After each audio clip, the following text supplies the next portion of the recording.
Ainda repercutindo também toda essa crise gerada com os anúncios do presidente americano, né? Porque tem crise em relação ao INSS, esses descontos indevidos, também essa que foi instalada desde ontem, bombando, né? Aí na internet, todas as repercussões, e claro que deve trazer também efeitos aqui ao Brasil, inclusive o dólar. A gente acordou hoje com o dólar batendo aí a R$ 5,62 após o Trump anunciar, então, essas tarifas de 50% dos produtos brasileiros. Vamos conversar com o cientista político, pós-doutor em Direito Internacional, Hossein Khalioiti. Desculpa se eu errei a expressão do seu nome, mas para repercutir essa questão, né, e todos os avanços que a gente deve ter daqui para frente. Muito bom dia. Muito bom dia, é um prazer estar com vocês e agradeço o convite. Errei na expressão ou não, na pronúncia? Khalioiti. Khalioiti. Então vamos lá, quais os próximos passos daqui para frente? Porque o presidente Lula disse que vai já usar a lei de retaliação. O que a gente deve esperar diante de toda essa crise desde ontem? Bom, vamos lá, vamos constatar o que está acontecendo. Eu acho que a carta do presidente Trump, ela é totalmente heterodoxa, inusual, sem precedente no trato das tarefas de Estado com um país amigo, né? O Brasil não é um país hostil aos Estados Unidos, ainda que você tenha um governo dos contornos do governo atual, como o governo Lula.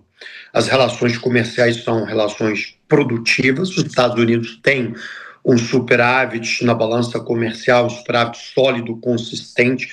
Nos últimos 10 anos, é um superávit que está acima dos 300 bilhões de dólares, são um superávit de 410 bilhões de dólares, é um superávit considerável, né?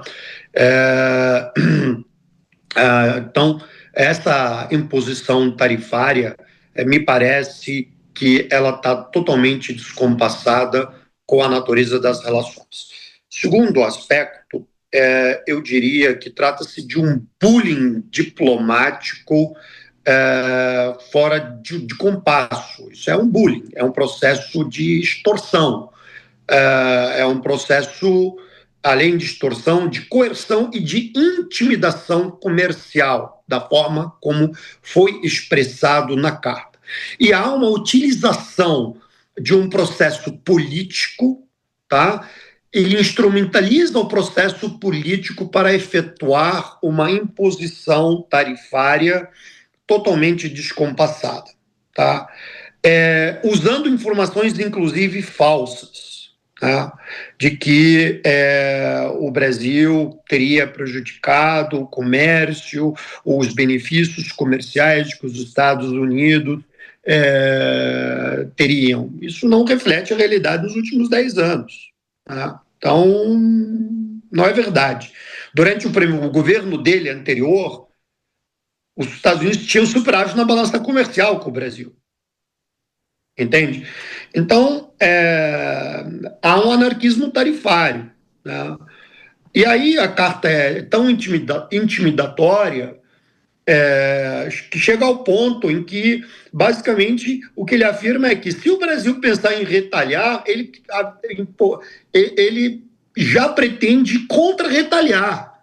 Quer dizer, isso é inaceitável. Os termos da carta são inaceitáveis para um país soberano, para um país independente, para um país que tem autodeterminação, que não tomou iniciativa de efetuar uma declaração de guerra, porque a carta é praticamente uma declaração de guerra camuflada. Só não está havendo uma intervenção armada, mas, basicamente, pós essa carta, o limite é uma intervenção armada, né? Ela totalmente contraria os princípios do direito internacional em matéria comercial. Quer dizer, se a OMC está imobilizada por causa do governo americano. Se o Brasil for à OMC, o Brasil ganharia todos os painéis de arbitragens contra o governo americano. Entende? Então, porque há violações comerciais na forma como está se colocando. Então, só para a gente enquadrar isso direito, sobre o que nós estamos discutindo, o Brasil tem mecanismos para retaliar. O Brasil importa, objetivamente falando, né? O que o Brasil pode fazer? Primeiro, o Brasil vai tomar uma decisão muito prudente, muito equilibrada e muito balanceada, né? O Brasil não vai reagir de forma irracional, vai reagir de forma calculada, né? Vai reagir mensurando os impactos sobre o setor empresarial de forma, digamos, multidimensional. Tá? E o Brasil está coordenando essa resposta com os setores empresariais, todos eles. Tá? Então, para concluir, o Brasil importa basicamente minério e derivados de petróleo.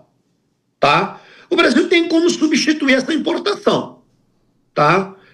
O Brasil tem como substituir essa importação. Tá? E o Brasil, que exporta para os Estados Unidos, pode procurar outros mercados para escoar. Vai doer? Claro que vai doer. Vai ser complicado? Claro que vai ser complicado.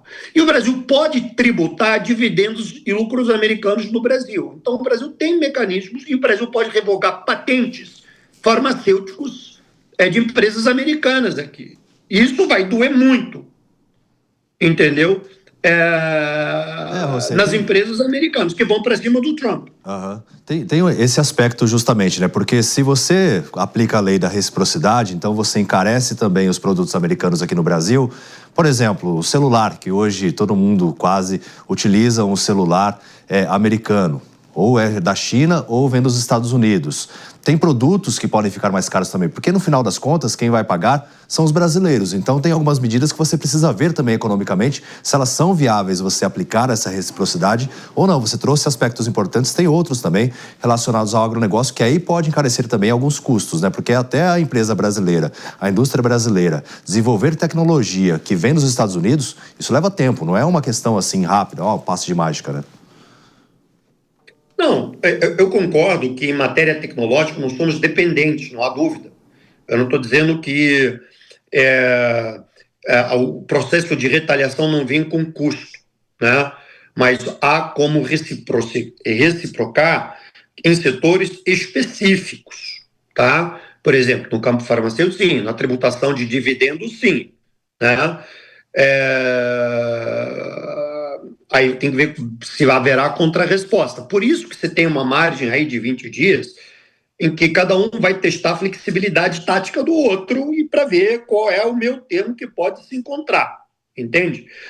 Então, por exemplo, vou dar um exemplo muito concreto.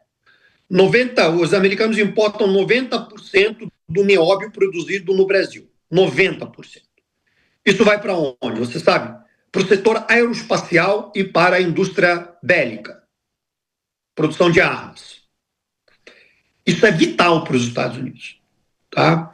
Então, se o Brasil decidir não exportar mais nióbio, que nem a China decidiu não exportar mais terras raras, os americanos tentaram para conversar com os chineses. Claro que o leverage do Brasil é menor do que é da China, mas se o Brasil tomar essa decisão, isso tem profundo impacto sobre o setor aeroespacial americano e o complexo industrial bélico americano.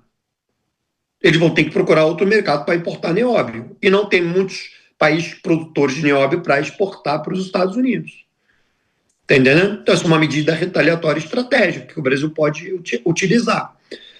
Em termos de exportação, por exemplo, de produtos agrícolas, bom, o Brasil exporta muito pouco produtos agrícolas, eles têm um mercado muito protecionista.